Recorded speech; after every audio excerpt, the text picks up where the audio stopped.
Muy bien, vamos a leer, eh, estamos en el capítulo número 4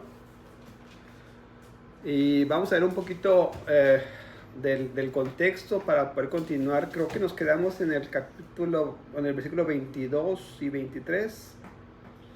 Vamos a ver desde el 14. Antes de pensar nada más, estuve escuchando una predicación que me hizo pensar. Nunca debemos olvidar que aunque Dios nos ha salvado, Dios nos ha perdonado de nuestros pecados y no hay condenación, ¿verdad?, para los que están en Cristo Jesús. No debemos olvidar que somos pecadores y que es su obediencia en nosotros, es su rectitud, como estábamos cantando ahorita, en nosotros, es su gracia en nosotros las que nos hace estar dignos, estar aceptos en Cristo Jesús. A veces perdemos de vista esto y empezamos a creer que somos buenos, mejores que otros, que mi vida ha madurado, o que, no sé. Nunca olvidemos, ¿verdad?, que es por su misericordia. No estamos hablando de que yo soy obediente, estamos hablando de que Él es obediente y que esa obediencia nos ha sido atribuida a nosotros. No pensemos que somos rectos, ¿verdad? Es su rectitud en nosotros que nos lleva al Señor. La humildad, ¿verdad?, ante esta situación, nuestro pecado, sí, es bueno saber que somos perdonados y que esa carga ya no está en nosotros, pero nunca debemos olvidar, ¿no? Nunca debemos olvidar que no es porque yo sea mejor que otra persona, no es porque yo sea bueno o ahora me soy bueno porque ya Cristo, o sea, es Cristo haciendo la obra en mi vida, ¿no? Eso nos va a ayudar en nuestra vida espiritual a crecer, a poder representar a Cristo dignamente en humildad y que podamos ser instrumentos de Dios en sus manos, ¿no? Si empezamos a creer que somos capaces, ¿verdad?, de nuestras propias fuerzas, empezamos a desviarnos de lo que Dios quiere para nuestras vidas. Tengamos cuidado con esto. Vamos a leer entonces Lucas 4 del 14 en adelante. Aquí está la Biblia de las Américas. Dice: Jesús regresó a Galilea después de haber sido tentado, ¿verdad? Fue bautizado, fue llevado al desierto, fue tentado, ya vimos eso. Regresó a Galilea en el poder del Espíritu. Y las nuevas acerca de él se divulgaron por toda aquella comarca, ¿no? Y enseñaba en sus sinagogas, siendo alabado por todos. Bueno, quería decir algo de eso, pero siendo alabado por todos, o sea, todos podían reconocer algo distinto en Cristo. Ahorita vamos a ver también qué pasó esto en la tierra de Nazaret, pero no todos se comprometieron a obedecer y a seguir a Cristo, ¿no? También eso nos sucede y pudiera sucedernos a nosotros. Podemos admirar la enseñanza de Cristo, podemos admirar a Cristo, ¿verdad?, como, pero nunca someter nuestra vida bajo su señorío, ¿no? Llegó a Nazaret, donde se había criado, y según su costumbre entró en la sinagoga el día del reposo y se levantó a leer. Le dieron el libro del profeta Isaías, y abriendo el libro halló el lugar donde estaba escrito: El Espíritu del Señor está sobre mí, porque me ha ungido para anunciar el evangelio a los pobres. Me ha enviado para proclamar libertad a los cautivos y la recuperación de la vista a los ciegos, para poner en libertad a los oprimidos, para proclamar el año favorable del Señor. Cerrando el libro, lo volvió al asistente y se sentó. Y los ojos de todos en la sinagoga estaban fijos en él. Y comenzó a decirles: hoy se ha cumplido esta escritura que habéis oído. Aquí está diciendo que esta esperanza que tenían del Mesías, esta esperanza que tenían de un Salvador o de un Mesías prometido, ¿verdad?, en la línea de David, se estaba cumpliendo en ese momento. Y hace referencia a lo que iba a hacer, y esto está citando el Antiguo Testamento. Iba a anunciar el evangelio a los pobres, a proclamar libertad a los cautivos, a regresar la vista a los ciegos, a libertad a los oprimidos y a proclamar el año favorable del Señor. Entonces, no cabe duda que está anunciando que Él es el Mesías, el que estaban esperando. ¿Okay? Creo que la última vez que platicamos de esto hablamos de que este es el año favorable del Señor, es el jubileo, ¿recuerdan? Sí.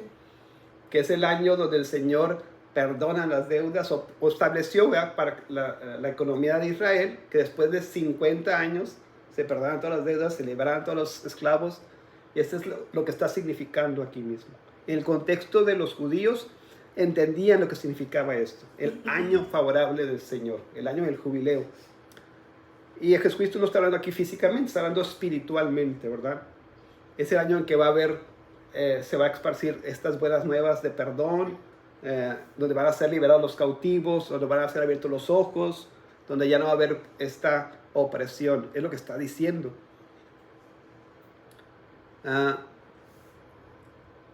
22. Vean lo que dice. Y todos hablaban bien de él y se maravillaban de las palabras llenas de gracia que salían de su boca. Y decían: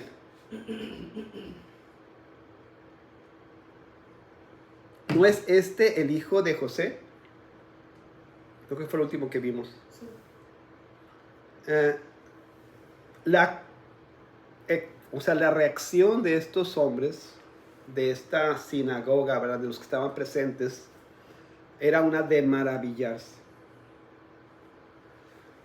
Comprendían el mensaje, comprendían que Jesucristo estaba declarando que esta visión del Mesías, entendían que eran palabras de gracia, pero empezaban como que, bueno, este no es el hijo de José. O sea, como que empezó, como que algo no me cuadra, ¿no? Como que algo no tiene sentido. Y luego Jesucristo, o sea, empezaron como a no pensar que pudiera ser Él. ¿Por qué? Porque tenía este origen, que era el hijo de José. ¿Por qué decimos eso? Porque es como contesta Jesucristo. Lean el 23 lo que dice. Entonces Jesucristo les dijo: sin duda me citaréis este refrán: médico, cúrate a ti mismo. Esto es, todo lo que oímos que has hecho en Capernaum, hazlo también aquí en tu tierra. Si eres el Mesías, si es el que vas a venir a sanar a los enfermos, si eres el que vas a venir a libertar a los cautivos, queremos verlo. Hazlo aquí en tu tierra, ¿verdad? O sea, muestra estas señales o estos prodigios aquí en tu tierra. Es lo que está diciendo Jesús, que estaban pensando ellos, ¿verdad? Lo voy a leer otra vez, 23. Entonces Él les dijo: sin duda me citaréis este refrán. Está anticipando lo que ellos podían decir: médico, cúrate a ti mismo. Esto es, todo lo que oímos que se ha hecho en Capernaum, hazlo también en tu tierra. Contesta Jesús en el 24. Y dijo: en verdad os digo que ningún profeta es bien recibido en su propia tierra. Dos proverbios o dos refranes comunes en la cultura de ellos: médico, cúrate a ti mismo, y ningún profeta es bien recibido, o nadie es, diríamos acá en México, nadie es profeta en su tierra, ¿no?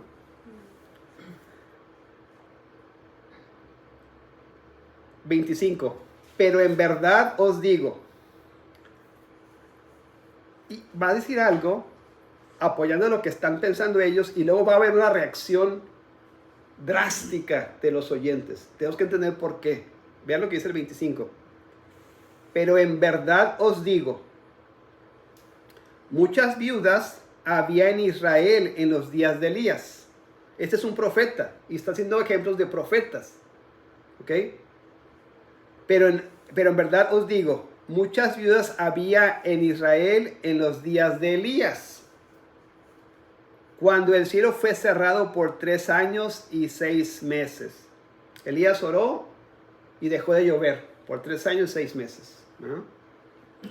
Y cuando hubo gran hambre sobre toda la tierra de Israel, el pueblo esperaría que ese profeta o lo que hacía, iba a pasar, pues se lo hiciera a una de los nativos de esa tierra. 26. Y sin embargo, a ninguna de ellas fue enviado Elías, a ninguna de las viudas de Israel, sino a una mujer viuda de Sarepta, en la tierra de Sidón, a una mujer gentil, no a las viudas de Israel. Si estaban en hambruna, el profeta había orado, o sea, había cerrado el cielo, había hambre, pero Dios en su soberanía, en vez de mandar a Elías a ayudar a una de las viudas de Israel, lo manda como señal a una de las viudas de un pueblo gentil. ¿Okay? Y luego dice, 27, y muchos leprosos había en Israel en tiempo del profeta Eliseo, otro profeta, pero ninguno de ellos fue limpiado, sino Naamán, el sirio. Son historias clásicas del Antiguo Testamento, de Elías y de Naamán. Y todos ya que dijo esto, vean la reacción del 28. Y todos en la sinagoga se llenaron de ira. Primero se habían maravillado, dijimos acá, ¿verdad? Las primeras líneas, aquí se estaban llenos de ira cuando oyeron estas cosas. Y levantándose le echaron fuera de la ciudad y le llevaron hasta la cumbre del monte sobre el cual estaba edificada su ciudad para despeñarle. Pero él, pasando por en medio de ellos, se fue. Y descendió a Capernaum, otra ciudad, no, ¿verdad? Ciudad de Galilea. Y les enseñaba en los días de reposo. O sea, no lo aceptaron ahí en Nazaret, se fue a Galilea y hizo lo mismo en otra ciudad. Les enseñaba en los días de reposo, así como lo estaba haciendo ahí en la sinagoga. Voy a hacer algunas preguntas. En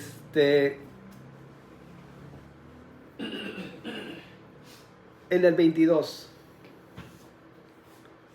Y todos hablaban bien de él y se maravillaban de las palabras llenas de gracia que salían de su boca. ¿Qué está pasando ahí? Está predicando. Sí. Enseñando. Descríbame la escena. Jesús estaba tomando el rol de un maestro, de un experto en la palabra, ¿no? En el Antiguo De un Testamento. israelita hablando a israelitas, de un maestro vamos a decir, del Antiguo Testamento a los que creían en el Antiguo Testamento, ¿verdad? Al escucharlo ellos se maravillaban. Entendían que las palabras llenas de gracia que salían de su boca. Entonces, de primer momento, de primera vista, había un reconocimiento por el mensaje que estaba recibiendo, ¿verdad? Ya habíamos dicho las semanas pasadas que el sermón fue mucho más largo. Aquí Lucas nos está dando 3 versículos de esa predicación. Tuvo que haber predicado más, ¿verdad? pero aquí nos resume estos 3 puntos. Ujú. Y de ese sermón que estuvo, a veces enseñanza que estuvo haciendo Jesús, pues esos estaban maravillados, ¿no? Pero luego en su mente hay una pregunta. ¿No es este el hijo de José? ¿Qué querrían decir con eso? Pues es que estaba hablando de cuando iba a venir el Mesías, ¿no? Entonces él dice, hoy se ha cumplido esta escritura que habéis oído, o sea, soy el Mesías, yo soy el enviado, yo soy de quien está hablando aquí Isaías. Y es de qué me estás hablando si te vi cuando estaba chiquita y te cambiaban los pañales, ¿no? O sea, en ese sentido de, si yo te conozco desde que eras un niño, ¿cómo que tú eres el Mesías? Sí, por lo que dice Jesús después, como que hay un cierto desprecio, ¿verdad? O un no desprecio, un menosprecio. ¿Cómo se puede? ¿Es la palabra correcta? Desprecio. O sea, no es total desprecio, porque los se maravillan, pero ¿de verdad? No puede ser, pues como dices, yo te vi cuando estabas ahí en la calle, o en Zapeta, o en, no sé, ¿verdad? En pañales. O sea, como que no puede ser, ¿verdad? Y creo que es lo que estaban pensando, porque Jesucristo les empieza a dar como que recordemos que Jesucristo sabe todo y lo conoce todo, y entiende lo que están pensando. Entonces, antes de que ellos empezaran a menospreciar, Él les dice, ustedes están pensando que yo no soy, ¿verdad? Digno como profeta. Entonces, como que sí tiene sentido de que estaba un menosprecio ahí. ¿Subestimar podría ser? ¿Perdón? ¿Lo subestimaban? Sí, son como sinónimos, creo que puede ser menosprecio, desprecio, subestimar a la persona, ¿verdad? Esa es la actitud que tenían.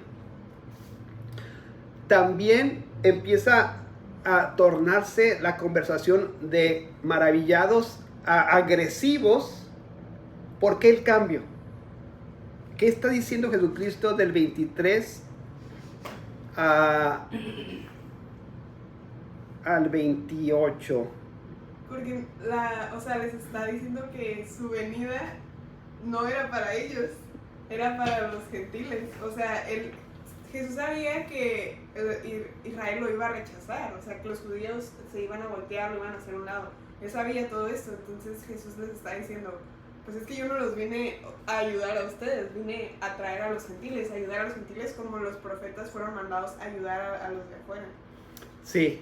Como el pueblo, para lo que el pueblo fue escogido, ¿no? Sí, o sea, sí hay como que empieza, ya que les da sus ejemplos de que el mensaje que está predicando va a estar dirigido hacia los de afuera. Ellos empezaron, oye, somos los israelitas, somos los herederos de estas promesas, a nosotros deberías predicar, a nosotros en nuestra tierra deberías hacer estos milagros, aquí sana, ¿verdad? Esta es tu tierra. Y Jesucristo empieza a decir, no, voy a ir hacia afuera. Entonces ellos empiezan a cuestionar el plan de Dios, la soberanía de Dios. ¿Cómo? Nosotros somos los que merecemos. Nosotros somos los que heredamos. Hemos sido recibidos. No estábamos esperando esto desde tiempo atrás. Y eso es lo que torna el ambiente de maravillados a agresivos. ¿Sí vas a decir algo? Sí, y creo que también pudiera ser como no sé, es lo que me dice esa pregunta que hacen, ¿no? Que se hacen entre ellos de la interpretación que ellos tenían en cuanto a la venida del Mesías. Porque ellos lo esperaban como un majestuoso rey, un soberano, o sea, en el sentido de realeza, ¿no? De majestuoso, de poder, para tomar venganza, hacer guerra. Esa era la interpretación que ellos tenían. Entonces, cuando lo escuchan del hijo del carpintero, de un pueblo israelita o judío de suma pobreza, de los más pobres, podría decir, pues no les hace sentido, ¿no? O sea, ¿de qué me estás hablando tú, el hijo del carpintero, que eres el que las escrituras nos prometen que va a venir para liberarnos en este momento pues, de los romanos, ¿no? Que Sí. nos tienen en suprimidos, casi esclavizados. Entonces, esa como divergencia en cuanto a lo que ellos esperaban y lo que en realidad las escrituras dicen que iba a pasar primero antes de esa segunda venida, pues no les hacía sentido, no cuadraba en su enseñanza, en su aprendizaje, en su conocimiento. Y lo que, no sé, creo yo que pasa también es, mientras lo veían como un maestro, como un predicador de las escrituras, no había problema. Pero ahora que se atribuye o se adjudica este rol de Mesías, ahí ya empezó el problema, ¿no? O sea, como tú, el hijo del carpintero, que vienes de la pobreza, que no eres fariseo ni nada religiosamente hablando, ni en cuanto a poder, pues como que estás por arriba de nosotros, ¿no? También. Sí, tiene esa, o sea, en general la mente de ellos no era la persona que estaban esperando. Y este es el desprecio o el menosprecio que hacen con esta pregunta. Lo que Marian también dice aquí es que, o sea, esa actitud de alabanza o de maravilla se empieza a tornar en enojo porque no comprende de este plan que se está planteando. Y pudiera pasar a nosotros también. Nosotros entendemos que Dios es soberano. Entendemos que Dios tiene planes para nuestras vidas. Y mientras estemos de acuerdo con esos planes, pues estamos bien contentos. Pero en cuanto pasa algo en nuestras vidas en el que no estamos de acuerdo, ¿qué pasó, Señor? ¿Ah? Habíamos acordado. O sea, ¿de qué se trata, verdad? O sea, estoy de acuerdo con tu soberanía, pero mientras no toques la mía. Este plan de cambio es lo que, o sea, no solamente cambia la actitud, sino quieren matarlo ahora. O sea, dice que quieren despeñarlo, ¿verdad? O sea, el plan de Dios que está presente en Jesucristo ya no está de acuerdo con lo que ellos quieren hacer, lo que ellos esperaban, ¿verdad? Dios no nos necesita, no nos da explicaciones o no merece darnos explicaciones a nosotros para hacer su plan. Tenemos el mal concepto de que tenemos derecho a ser salvados, que tenemos derecho a las bendiciones de Dios. No tenemos ningún tipo de derechos. O sea, si Dios nos ha alcanzado, como dije hace rato, es por su misericordia, es por su gracia, es por su voluntad. Nada absolutamente de nuestras vidas contribuye para hacerme distinguido, para hacerme diferente y pueda ser recipiente, ¿verdad?, de la gracia de Dios por méritos propios. Sí, gracia es un regalo, no una recompensa. O sea, Sí, pero no lo entendemos. No lo entendemos. O sea, pregúntele a la persona común y ¿cómo que no voy al cielo? O sea, ¿cómo que Dios no me va a salvar? O sea, creemos o asumimos, somos tan importantes para nosotros mismos que asumimos que este es un derecho que tenemos. Cuando no, es un regalo, es una misericordia que recibimos de parte de Dios. No por derecho, ¿verdad?, sino porque Dios es misericordioso, ¿sí? Que creo que, o sea, como que estaba pasando, de cierto modo, como lo que le pasó a Job, cuando pues fue despojado de todos sus bienes, de sus hijos, de su salud, y pues él está de que, ¿por qué está pasando esto? O sea, ¿en qué momento, no? Y Dios nunca le dice por qué pasó lo que pasó, solo le dice, o sea, ¿quién eres tú para venir a decirme a mí, no? Y te enseñó cómo, o sea, mi soberanía ante todo esto, de la creación, o sea, tú estabas cuando yo puse el cimiento en la tierra, ¿no? Y todo eso, o sea, nunca le da el por qué, solo dice, yo soy soberano y pues básicamente confía en lo que estoy diciendo, ¿no? confía y somete tu voluntad a la mía. Sí. Ese es lo más importante de este pasaje. Cristo está presentando el plan que va a ser ejecutado como una misión de Dios. Y eruditos, estos conocedores, no puede ser.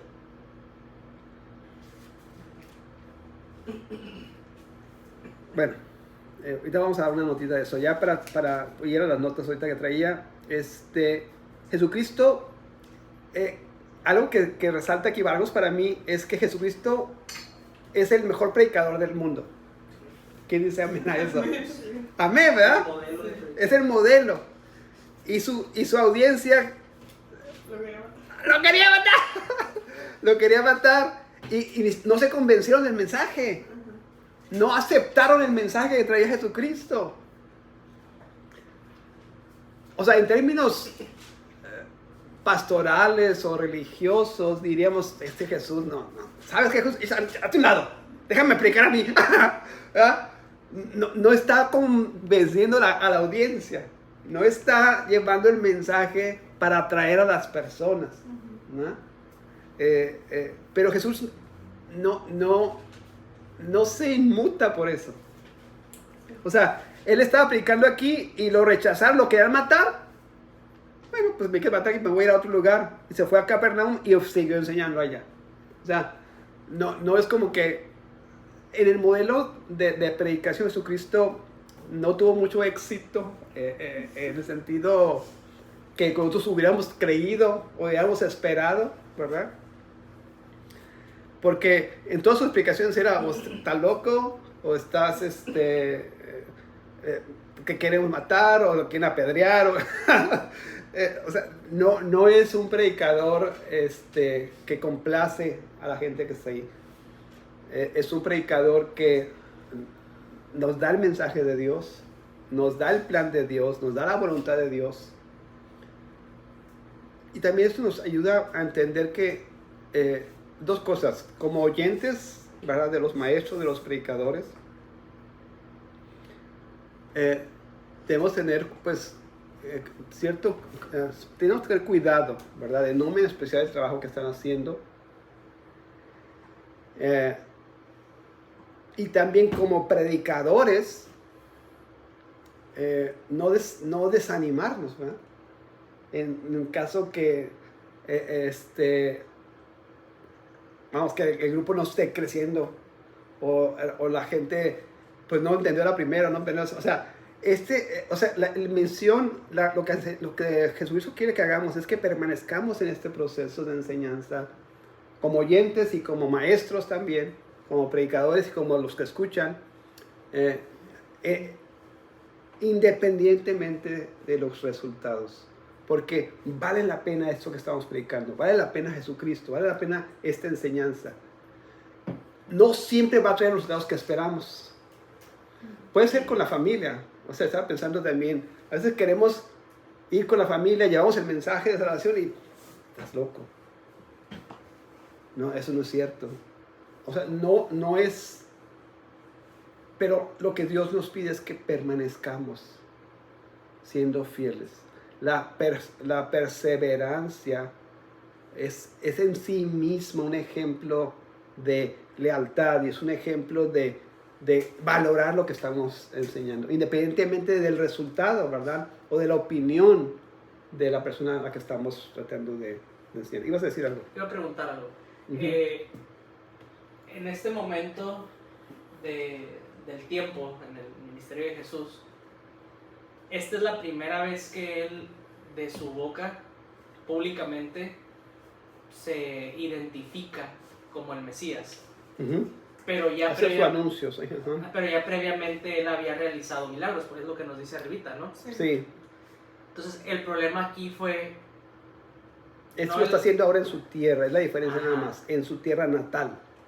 Y que abiertamente él expresa ser ese Mesías, ¿no? Uh-huh. Esa fue la gota que derramó el vaso en cuanto a que ya ahora quieran matarlo, porque tenía fama. Yo creo, ¿no? que más allá de esto es porque no estaban de acuerdo con el plan que les estaba planteando. Okay. O sea, estamos hablando de esto de la soberanía de Dios. O sea, ellos, no se indignaron por la predicación. Cuando citó a Isaías. O sea, empezó ahí. Pero ya que empezó a narrar lo que iba a pasar, eso es inaudito. Si nosotros somos los herederos, nosotros tenemos el derecho. Sí. Y tú me dices que vas a ir, ¿verdad? Entonces, empieza ahí, sí. Pero más que eso es porque no están de acuerdo en que el plan de Dios se ejecute como Jesús lo está planteando. Y porque atenta contra su posición. Porque atenta contra ellos, porque atenta con su autoestima y lo que ellos creen que son importantes delante de Dios. Y ese es el problema o la enseñanza que debemos atender, lo que hacía al principio del mensaje, que nunca debemos olvidar que no es que seamos importantes en nosotros mismos, no es que tengamos un valor para Dios en nosotros mismos. Somos valiosos a Dios porque, creo que lo dije una vez, hemos sido regalados a Cristo, ¿verdad? Y en Cristo Jesús somos valiosos para el Señor. Somos valiosos por la gracia de Dios. Somos obedientes por la obediencia de Cristo. Somos santos en la santidad de Cristo. O sea, todo lo que tenemos y lo que nos hace aceptos delante de Dios es por los méritos de Jesucristo. Vamos a ver esas notas. ¿Alguna pregunta, algún comentario? No, sí, primero. De los que están en línea. No, hasta ahorita todo bien. Ok. Gracias, Pris. Voy a leer esta primera nota. Dice, el peligro de despreciar lo glorioso por ser familiar. Es lo que estaba pasando con Jesucristo. Ellos estaban ante el verbo de Dios. Bueno, voy a leerlo aquí. Los hombres de Nazaret escuchaban al verbo encarnado predicar. No hallaron error en su enseñanza. No pudieron señalar pecado en su vida. Y sin embargo, ¿qué pasó? Lo rechazaron. ¿Por qué? Y eso pasa, ¿verdad? Pasa en la gente, pasa en nuestra actualidad, no más en ellos. Porque lo conocían, porque su rostro les era familiar, porque su voz no les parecía extraordinaria. Y eso nos sucede a nosotros también, porque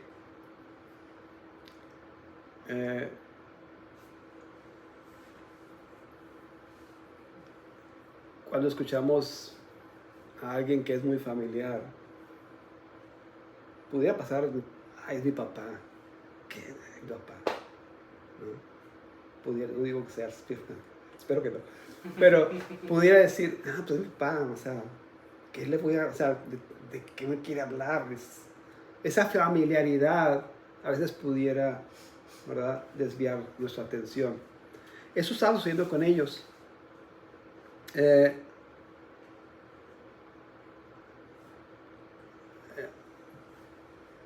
La aplicación que escuchas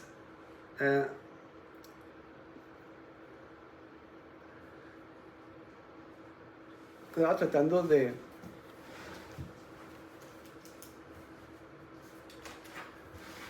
no menospreciar. Cuando escucho, yo por ejemplo, cuando escucho a Víctor, a Mario, trato de ser lo más receptible posible. Bueno, le pido al Señor, ayúdame a recibir esta palabra como la palabra de Dios. Ayúdame a recibir este mensaje como mensaje de Dios para mí. Tenemos que tener cuidado porque a veces podemos menospreciar, ¿verdad?, a la persona que tenemos enfrente por lo que conocemos de la persona, por lo que sabemos. Es mi cuñado, es mi hermano, no sé. en ese momento, esa persona Dios está usando a esa persona para comunicarnos un mensaje. Dios está usando la mente, los labios, a la persona, ¿verdad? Para comunicar un mensaje a su pueblo, a su iglesia. Y debemos recibirlo de esa manera.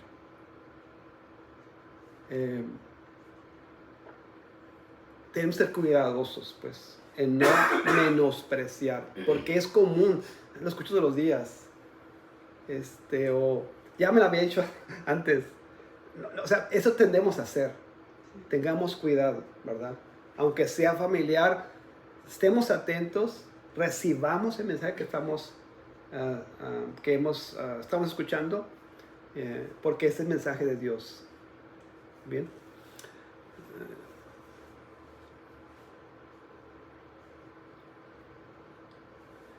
Jesús no vino para ser admirado, vino para ser adorado, vino para salvar, vino para transformar. Y si lo escuchamos sin responder con fe y obediencia, nos endurecemos.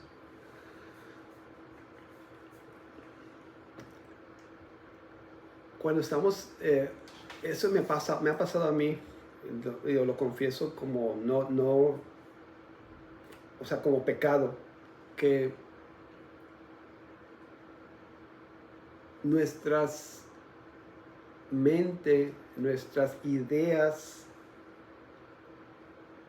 que hemos concebido en nuestra vida tienden a confrontarnos con las verdades que recibimos y ponen en tela de duda el mensaje que estamos recibiendo.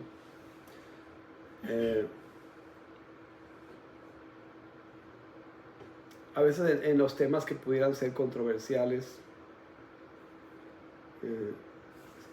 no sé, ahorita se me ocurre, no lo tenía aquí, pero se me ocurre que la gente dice, por ejemplo, la cultura nos enseña que debemos tener amor propio. Y la Biblia me dice que eres el peor de los pecadores, que no debes tener un concepto de ti mismo más alto que el que deberías tener. Entonces, mi idea de amor propio me impide recibir el mensaje de la Biblia. No sé si me explico. Sí. Necesitamos tener cuidado con ese tipo de pensamientos, porque no debemos luchar contra el mensaje de Dios. Debemos aceptar el mensaje de Dios. Y está en contra de lo que he pensado toda mi vida. Lo que he pensado en toda mi vida está mal. Y tengo que cambiar, porque el mensaje bíblico es este. No sé si me explico. Sí. Cuestionamos el mensaje correcto, no el que está mal, porque lo traemos arraigado, no por naturaleza. Porque nosotros, o sea, tenemos... ¿Cómo que Dios no me va a salvar? O sea, creemos que yo soy bien importante, ¿verdad? Sí. O sea, tenemos un concepto tan errado de nosotros mismos, un concepto tan elevado y supremo de nuestra persona, que nos es complicado aceptar. Sométete a la voluntad de Dios. ¿Cómo que sométete? Pues si siempre he peleado para no someterme. No sé si lo explico. O sea, la cultura nos ha enseñado erróneamente. Y no queremos someternos. Queremos que se vea exaltada mi persona y no menospreciada. O sea,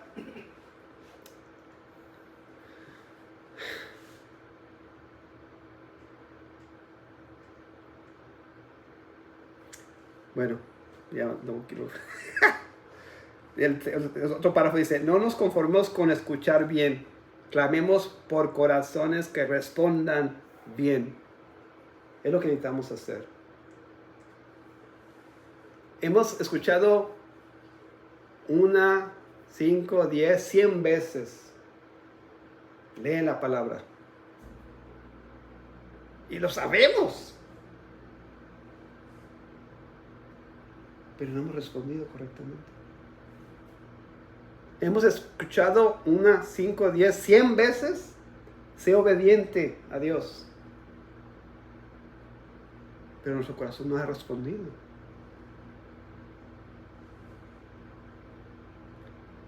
Clamemos por corazones que respondan bien. Que la palabra no solo nos impresione, sino que nos quebrante, nos redima y nos renueve. Eso es lo que tenemos buscando.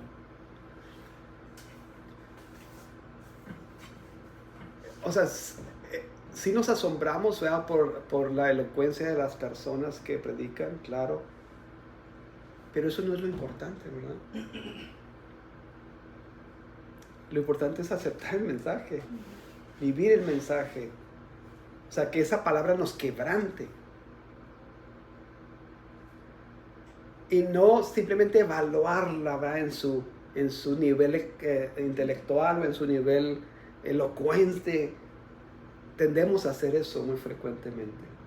Y el mensaje no es recibido en nuestro corazón. Porque solo así, por la obra viva del Espíritu en nosotros, la gracia que sale de la boca de Cristo se convierte en vida eterna para el alma.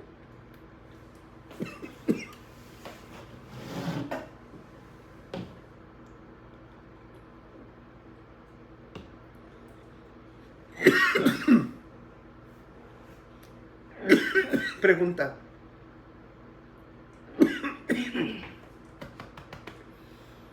¿Qué efecto tiene la palabra en ti? Pregúntate.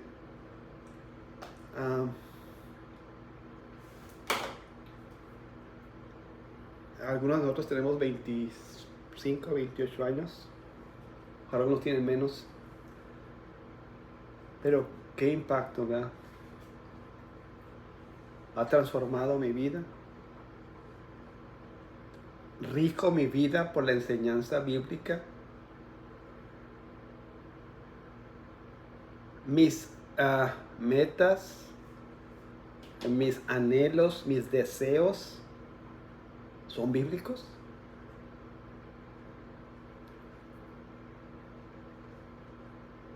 No basta con decir que el sermón fue bueno. No basta con sentir placer intelectual. La pregunta es, ¿te llevó al arrepentimiento? ¿Te condujo a Cristo? ¿Te impulsó a luchar contra el pecado? De eso estamos hablando, ¿verdad?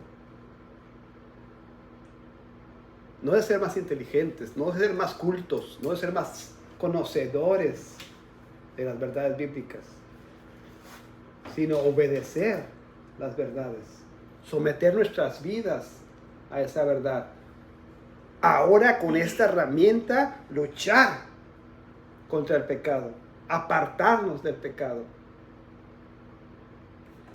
Porque si no hay fruto, no hay vida.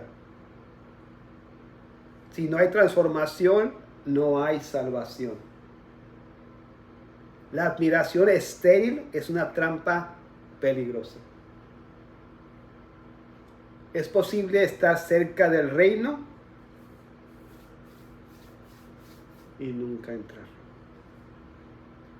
Admirar, ¿verdad? Ellos se maravillaron de las palabras.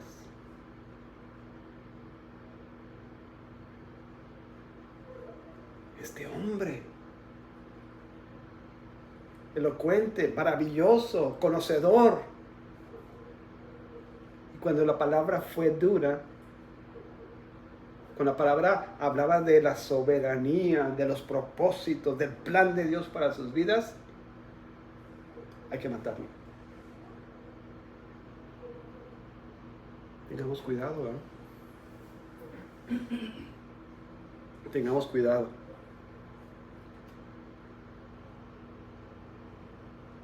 No sé cómo lo estoy dando aquí. Ajá. Unas preguntas nada más para reflexionar. Dice, ¿la aplicación que escuchas te lleva a humillarte ante Dios? ¿Han experimentado eso?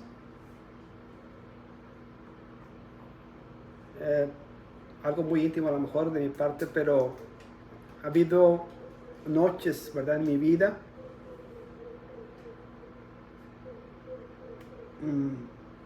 que no puedo levantar la cabeza, que no puedo, estoy escuchando, estoy leyendo, estoy estudiando y, o sea, me obliga, ¿verdad?, a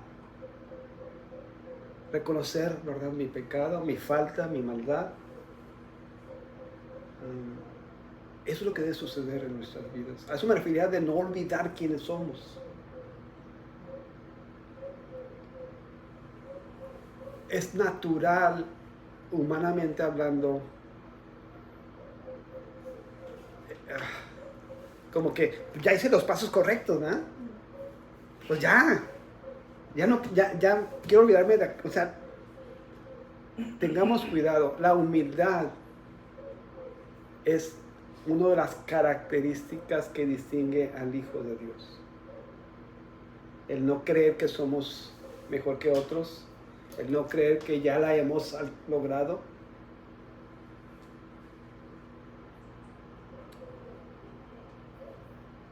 Sí, ya lo hemos visto.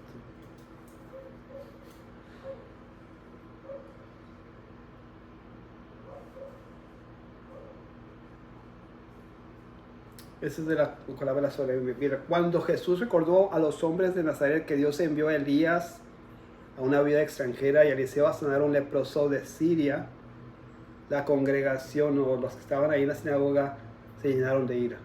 ¿Por qué? La versión que hacíamos hace rato. ¿Puedes leerla? Sí, porque la soberanía de Dios los ofendía. Les recordaba que Dios no está obligado a bendecir a nadie, que Él elige libremente a quien mostrar misericordia. Y eso el corazón humano no lo tolera fácilmente. No lo tolera, lo desprecia.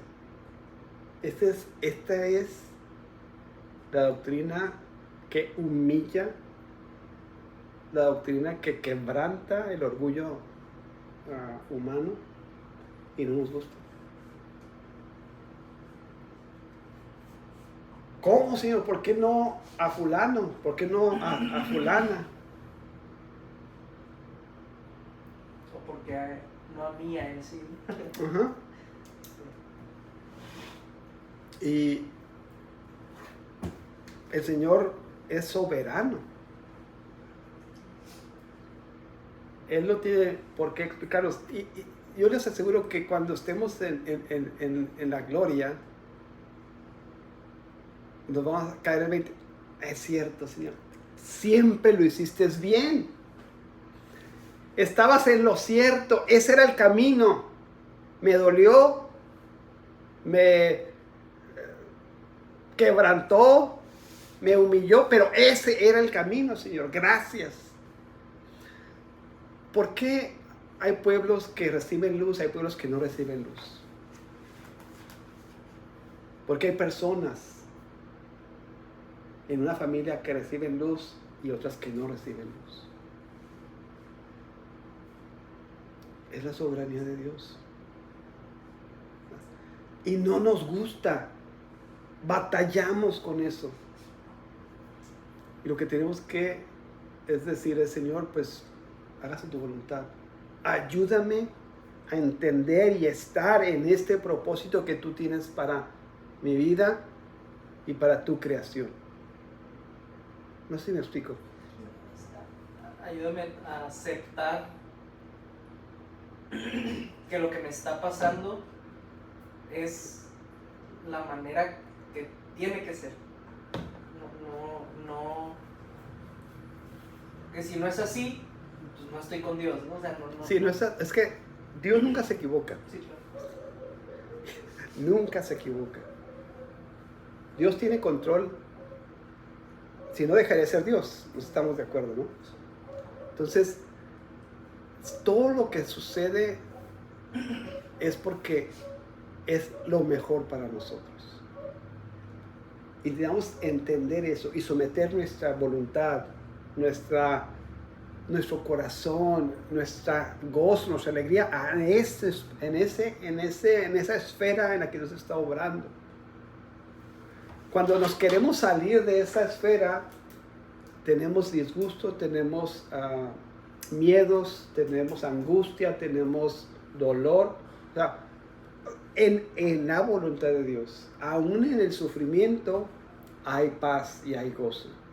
En la voluntad de Dios, aún cuando no está prosperando mi vida, en la voluntad de Dios hay paz y hay gozo.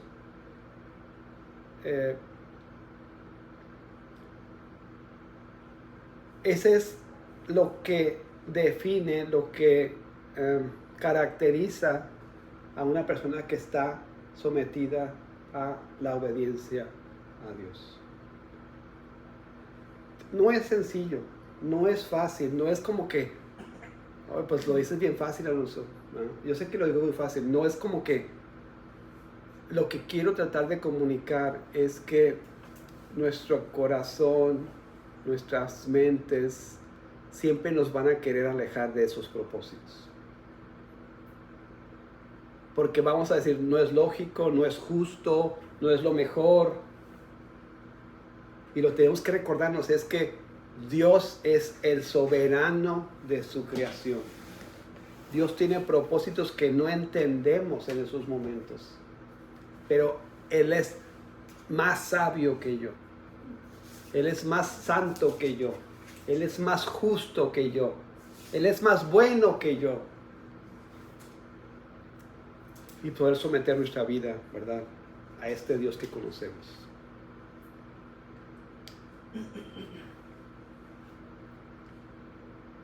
¿Puedes leer esta parte, Mario? Sí. La doctrina de la soberanía de Dios es gloriosa, pero también humillante. Nos dice que no somos el centro del universo, que la salvación no es un derecho y que Dios no da cuenta de ninguna de sus razones. Job 33:3.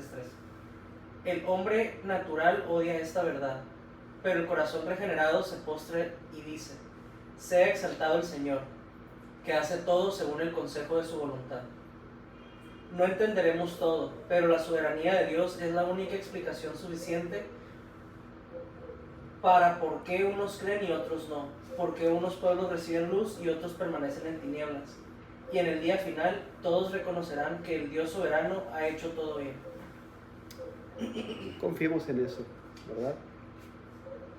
Confiemos en eso, que el Señor tiene control, es soberano y tiene el mejor bien preparado para nosotros. Vamos a orar. ¿Puedo leer lo de Job? Sí. Cuando Dios le cae la boca. Vamos a escuchar Job alto, por favor. Es Job 38, por si lo quieren buscar. Dice: el Señor respondió a Job desde el torbellino y dijo: ¿quién es este que oscurece el consejo con palabras sin conocimiento? Ciñe ahora tus lomos como un hombre, y yo te preguntaré, y tú me instruirás. ¿Dónde estabas tú cuando yo echaba los cimientos de la tierra? Dímelo, si tienes inteligencia. ¿Quién puso sus medidas, ya que sabes? ¿O quién extendió sobre ella cordel? ¿Sobre qué se asientan sus basas, o quién puso su piedra angular? Cuando cantaban juntas las estrellas del alba, y todos los hijos de Dios gritaban de gozo. ¿O quién encerró con puertas el mar, cuando irrumpiendo se salió de su seno? Cuando hice de una nube su vestidura, y de espesa oscuridad sus pañales. Cuando sobre él establecí límites, puse puertas y cerrojos, y dije: hasta aquí llegarás, pero no más allá. Aquí se detendrá el orgullo de tus olas.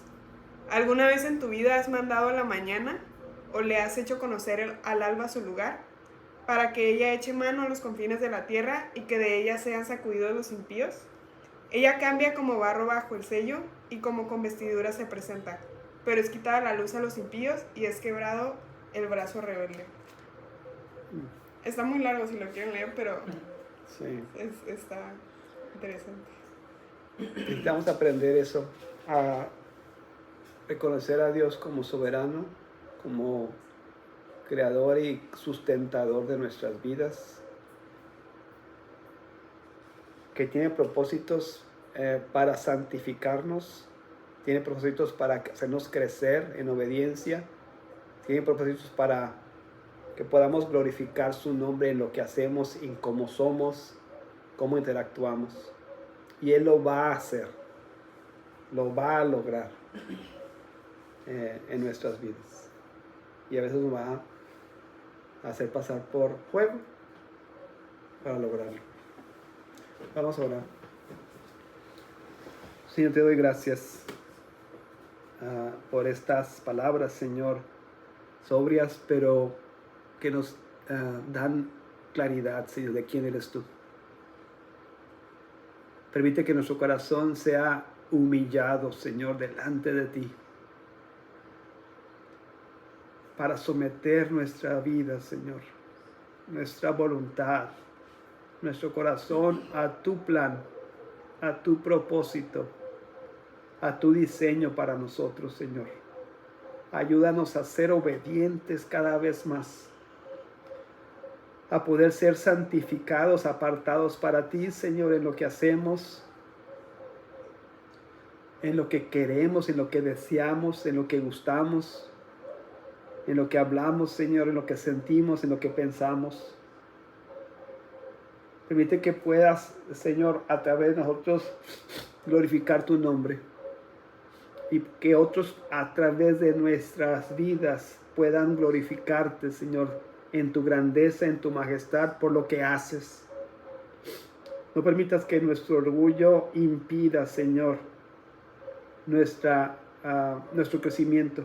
Permite que nuestro orgullo sea quebrantado hasta el piso, Señor, hasta el polvo, porque ahí te glorificas, porque tu fuerza se manifiesta en nuestra debilidad.